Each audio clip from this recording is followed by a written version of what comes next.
Om Swastiastu.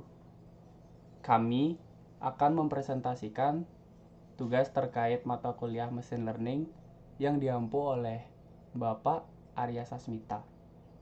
Sebelumnya izinkan kami memperkenalkan diri terlebih dahulu. Perkenalkan, nama saya IKD Krisna Yoga Satwika dengan NIM 210555109. Kemudian ada rekan saya yaitu IGD Krisna Adi Wudanta Brata dengan NIM 21055551038. Oke, untuk pemaparan tahapan awal bisa dijelaskan oleh rekan saya. Oke, terima kasih atas waktunya. Jadi untuk di penjelasan awal, sebelum itu perkenalkan kembali, saya Krisna Dewdanta dengan NIM 21055551038. Nah, untuk di pemaparan awal tentang program regresi linear sederhana, itu di awal kita akan memanggil beberapa library yang akan kita gunakan dalam proses penghitungan di regresi linear nanti. Itu kurang lebih di sini kita akan mengimport 4 library yang memiliki fungsinya masing-masing. Di sini yang pertama ada input matplotlib.fileplot, itu dia akan berfungsi nanti sebagai pembuatan plot dan juga sebagai visualisasi data. Kemudian ada import pandas, itu yang nanti berfungsi sebagai pengelola data dan juga dikelola dalam bentuk data frame. Kemudian import PyLab itu untuk visualisasi data nanti. Kemudian import NumPy untuk pengoperasian dari operasi-operasi numeric yang ada dalam program nanti. Kemudian juga kita menggunakan %matplotlib inline itu untuk menampilkan grafik nantinya. Nah, dari semua library yang kita import nanti itu tentu ada dataset yang akan diproses nantinya. Nah, untuk dataset kita mengunduh langsung file dataset dalam bentuk CSV itu langsung dari internet menggunakan kode di bawah ini. Itu kita downloadnya menggunakan link seperti yang bisa teman-teman semua lihat di sini. Itu kita langsung mengambil link dan file itu berupa CSV. Oke, selanjutnya setelah dataset berhasil kita unduh, itu kita akan mencoba membaca file dan mengkonversi dataset yang kita download tadi itu ke dalam data frame.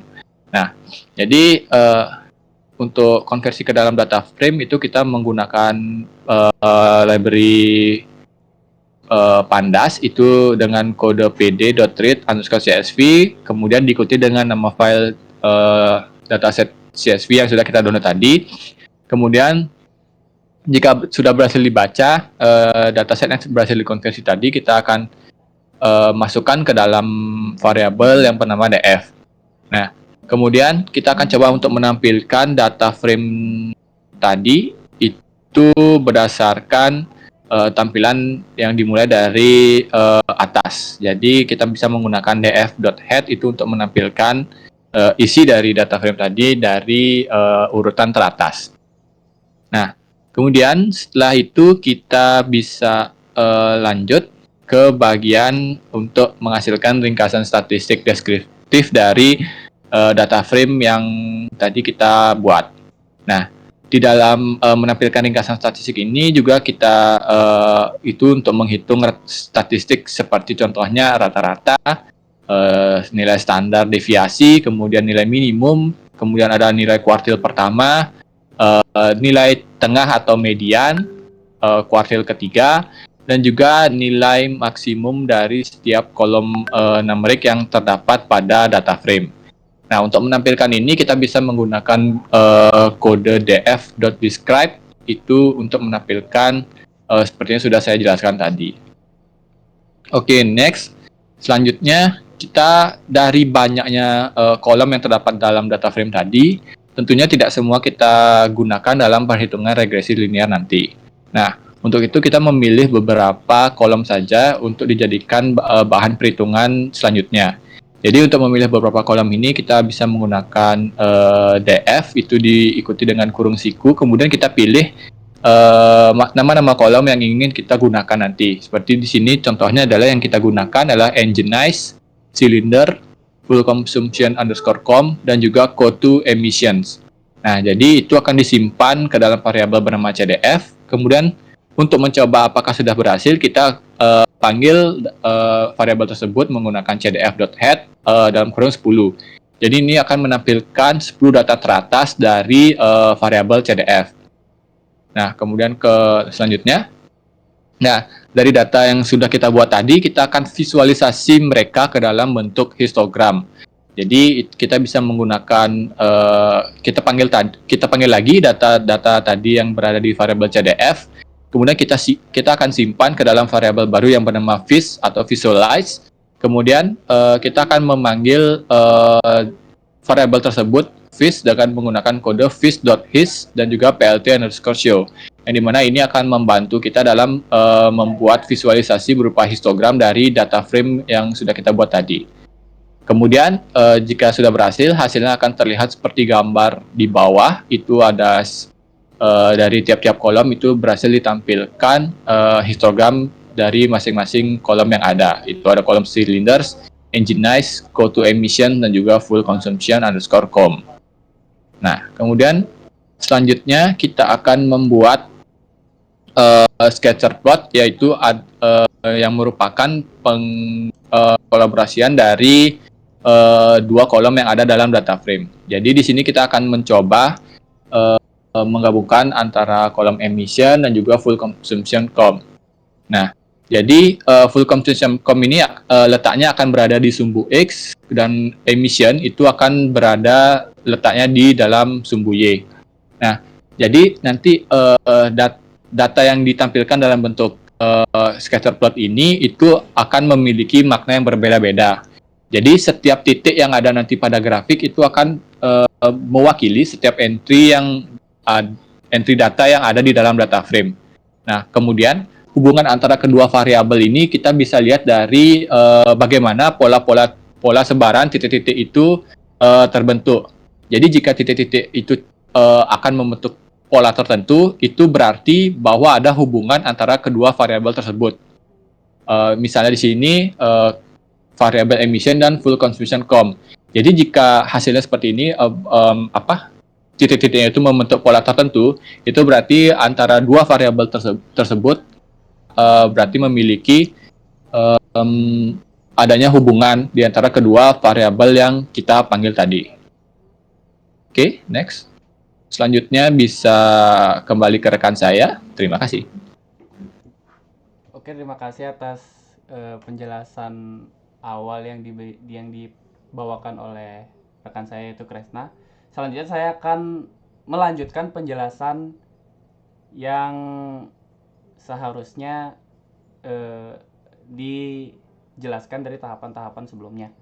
Oke, tahapan selanjutnya yaitu membuat scatter plot juga dari yang sebelumnya. Perbedaan dari yang sebelumnya itu yaitu full consumption combo dan emission. Namun sekarang kita menggunakan engine size dan emission. Untuk engine size itu berada di sumbu X dan emission itu berada di sumbu Y. Seperti yang teman saya jelaskan sebelumnya, bahwa titik-titik itu cenderung membentuk pola tertentu, dan apabila dari kedua titik-titik tersebut adanya hubungan pada pola tersebut, artinya dari kedua variabel tersebut memang benar adanya pola yang saling terhubung, seperti itu.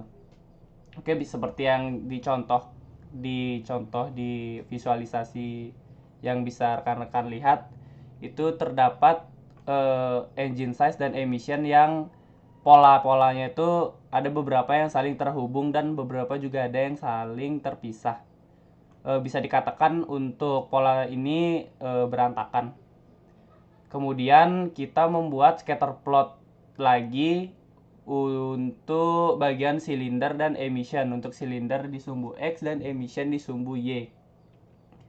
Untuk silinder itu perbedaan di antara engine size dan silinder itu pola pada silinder itu lebih terstruktur dan lebih rapi tatanan hubungannya, di mana engine size itu sangat berantakan dan banyak. Untuk silinder itu sangat terstruktur dan rapi dan sangat sedikit dibanding dari engine size. Kemudian setelah kita mendapatkan visualisasi pola dari masing-masing kolom atau variabel yang sudah kita panggil tadi, sekarang kita akan membagi data dengan perbandingan 80 dibanding 20, di mana data train atau data latih itu terdapat 80 dataset, dan untuk tes atau data uji itu terdapat 20 dataset, 20%. Untuk membuat sebuah grafik dari sebaran yang menunjukkan hubungan antara data train dan data train dan dataset itu kita gunakan yang pertama kita gunakan engine size dan emission. Bisa dilihat untuk engine size-nya sama seperti tadi, engine size itu sangat banyak sekali polanya. Kemudian setelah kita membagi data set menjadi data train atau data latih dan data set atau data uji, kita masuk ke tahapan pembuatan model, yang dimana kita menggunakan scikit-learn dan kita mengimport sklearn yang sebelumnya itu menjadi linear model. Kemudian kita membuat sebuah objek model regresi linear dengan nama regr atau regresi. Kita panggil data train dan data train dari sumbu X dan sumbu Y itu dengan kolom engine size dan CO2 emission, yang dimana kita panggil dan kita cetak menggunakan print untuk koefisiennya dan tipot atau intersepsi atau titik potong dari nilai CO2 emission. Bisa dilihat untuk koefisien regresinya itu terdapat 39,085 sekian dan titik potongnya itu 125,149 sekian. Untuk setelah kita mendapatkan nilai koefisien regresi dan titik potong, kita membuat visualisasi dari model regresi linear yang sudah kita latih sebelumnya. Digambarkan berdasarkan koefisien regresi dan intercept atau titik potong tersebut yang telah kita hitung dari model sebelumnya. Itu ditandai oleh garis merah yang stong atau naik per polanya. Itu bisa dilihat dari gambar yang terpampang di sini. Setelah kita mendapatkan hasil dari pembuatan model yang sudah kita buat sebelumnya, kita akan melakukan evaluasi dari kinerja model yang sudah kita jalankan sebelumnya, yaitu kita memanggil data frame test dari sumbu X dan Y. Itu kita panggil kolom engine size dan CO2 emissionnya. Kemudian kita tampilkan atau print dari mean absolute error atau rata-ratanya, kemudian residual sum of square atau MSE dari dataset tersebut, dan R2 score. Untuk MAE-nya itu sekitar 22,95, untuk MSE-nya 921,86 dan R2 score-nya 0,70. Dari ketiga nilai yang sudah kita dapatkan ini memberikan informasi tentang bagaimana sih kinerja model dari regresi linear pada data yang sudah kita uji sebelumnya. Apabila MAE dan MSE-nya semakin kecil atau semakin mendekati 1, MAE dan MSE semakin kecil dan nilai R2 score-nya mendekati 1, maka model yang sudah kita lakukan itu semakin baik gitu. Semakin baik emisi dari CO2 emissionnya itu berdasarkan ukuran mesin pada data yang kita sudah uji sebelumnya. Oke, mungkin itu saja yang dapat kami paparkan. Maaf apabila ada kesalahan kata maupun kekeliruan materi dari kami. Kami tutup dengan Parama Santi. Om Santi Santi Santi Om.